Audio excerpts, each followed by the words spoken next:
ஈராக்கில் அமெரிக்க ராணுவ வீரர்களின் நடவடிக்கையால் பலியாகும் அப்பாவிகளின் எண்ணிக்கை இன்னும் குறையவில்லை. ஈராக்கிலிருந்து செல்லும் அமெரிக்க வீரர்களின் சவப்பெட்டிகளுக்கும் குறைவில்லை.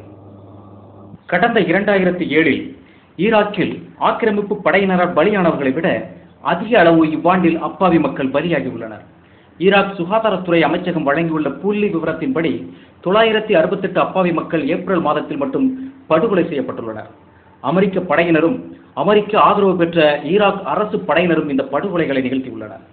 முக்ததா அல் சதரின் அல் மஹதி அதிரடி படையினரின் மேலுள்ள ஆத்திரத்தில் அப்பாவிகளை அமெரிக்க ராணுவம் கொன்று தீர்ப்பதாக வளைகுடா ஊடகங்கள் குறிப்பிடுகின்றன. கடந்த ஏப்ரல் மாதத்தில் மட்டும் 49 அமெரிக்க ராணுவத்தினர் ஈராக் போர் முனையில் பலியாகியுள்ளனர். இதுவும் கடந்த ஆண்டை விட மிக அதிகமான உயிர் பலிகள் என CNN குறிப்பிடுகிறது. அல் சதர் நகரில் இருக்கும் 2 மருத்துவமனைகள் போதிய சிகிச்சை வசதியின்றி இருப்பதாக தகவல்கள் தெரிவிக்கின்றன.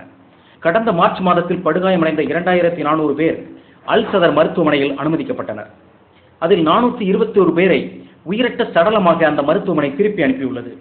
இதனிடையே அமெரிக்க படையின் வான் தாக்குதலில் அல் சதர் மருத்துவமனை கடுமையாக சேதமடைந்தது. அமெரிக்க படைகளின் இந்த செயலை கண்டித்து ஈராக்கில் மக்கள் பெரும் போராட்டத்தில் இறங்கினர்.